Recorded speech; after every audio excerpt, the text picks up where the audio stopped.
Depression. I know, it's a heavy topic. It can feel really overwhelming, maybe even a little scary. But what if I told you we could look at this differently? Not with fear, but with clarity. What if you had the tools to spot the very first signs and a clear path to actually help? Well, that's exactly what we're going to do. Let's get into it. Okay, let's just start with this number. 1 in 4. Let that sink in for a second. According to a huge study in the Lancet from 2024, 1 out of every 4 teenagers is showing clinical signs of depression before they even hit 18. This isn't just teen angst or some passing phase. This is a real global health issue, and it's happening right inside our own homes. Now, here's the kicker, the really shocking part. The very first red flags, these are biological warnings, by the way, can show up a full 8 months before most parents even realize something's wrong. 8 months. That's a massive gap. But don't worry, because today we're going to give you the tools you need to close that gap for good. All right, first up, the unseen struggle. Let's look at what the global data is really showing us. This isn't about feelings or guesswork. This is hard science from massive worldwide studies. So take a look at this breakdown from that same Lancet study. It's really eye-opening. You can see here, about 14% of boys are meeting the criteria. But then look at the number for girls. It skyrockets to over 24%. That's a huge difference, right? It really highlights not just how widespread this is, but that there's a serious gender disparity we need to pay attention to. Okay, so this brings us to the big question. How do you actually spot this stuff early? Because it turns out the classic signs we've all been taught to look for, like constant sadness, those are often late-stage symptoms. The real early warnings, they're way more subtle, they're biological, and honestly, they're kind of weird. All right, first on the list, micro-sleep spikes. Sounds technical, but it's simple. Have you ever seen your teen just nod off for a few seconds during the day? Maybe in class, watching TV, or even just trying to do homework? We're talking more than 3 seconds. It's so easy to just write that off as, oh, they're just tired. But it's not. Research shows this is an incredibly sensitive early marker for depression. We're talking 82% sensitivity. It's a huge clue that their brain's internal clock is already getting seriously stressed. Okay, this next one is going to sound completely backwards, but stick with me. Is your teenager waking up starving somewhere between 4 and 6 in the morning? Yeah, I know, but this could be a sign of something called the morning cortisol flip.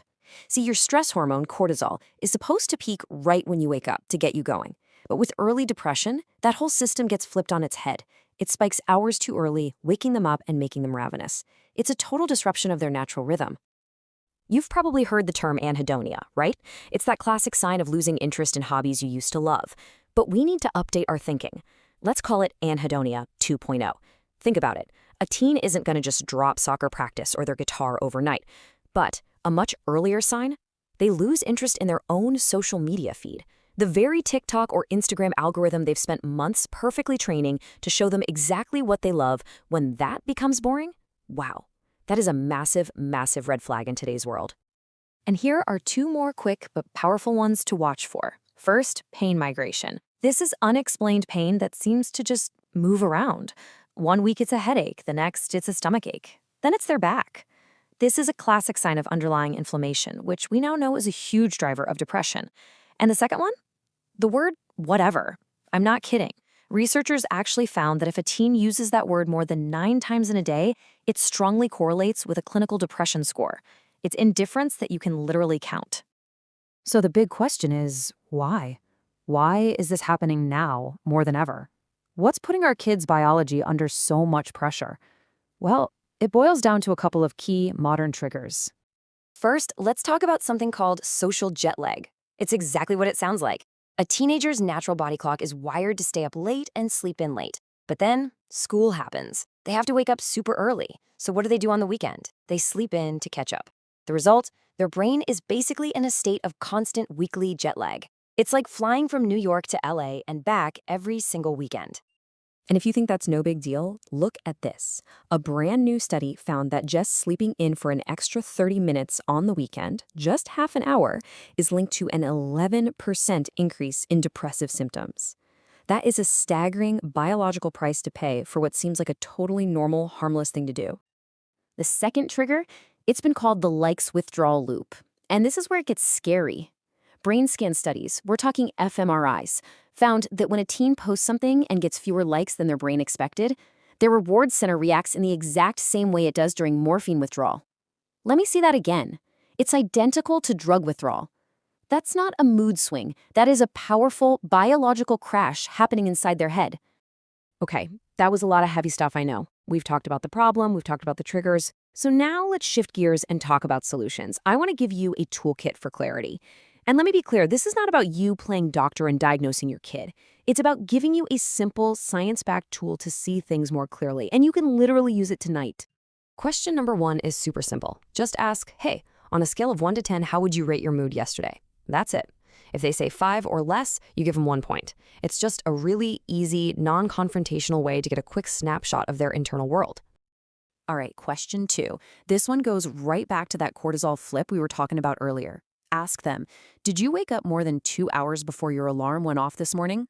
A simple yes gets 1 point. This is a dead giveaway that their sleep cycle is out of whack. And the last one, question 3, ties back to that whole inflammation piece. Did you feel any pain today that wasn't from, an actual injury? We're talking about a random headache, stomach ache, back pain, that kind of thing. If it's a yes, that's another point. Okay, so you've asked the 3 questions. Now here's why this is so powerful. If the score is 2 or more, that simple little quiz has an 80% positive predictive value for identifying early-stage depression. 80%. That's not a guess. That is a clear, data-driven signal that it's time to take the next step and have a conversation with a professional. Getting that clarity is step 1. Awesome. But step 2 is taking action. Now, what I'm about to show you is not a magic cure. What it is a practical 4-week plan designed to push back against all those biological pressures we just discussed and kickstart the healing process. So here's the plan, week by week. Super simple. Week 1, you just focus on anchoring their sleep schedule. That's it. Week 2, you add a 20-minute walk outside in the morning, daylight. That's key for resetting their internal clock. Week 3, you tackle inflammation head-on by swapping out just 1 sugary drink a day. And finally, week 4, you start to rebuild their brain's reward system by learning some kind of new skill together offline.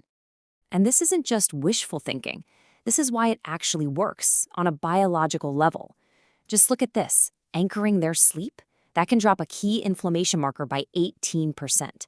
That morning walk, it boosts something called BDNF, which is basically like Miracle-Gro for your brain, by 12%. Swapping a soda for something like kefir can lower another inflammatory marker. And learning that new skill together, it literally helps rebuild the dopamine receptors in their brain. These aren't just nice ideas. These are real, measurable changes you can make with simple, tiny actions. And look, you don't have to take my word for it. A leading psychologist, Dr. Patricia Conrad, said it perfectly. Biological early warnings beat mood surveys by months. She says this kind of checklist should just be a routine part of every kid's checkup.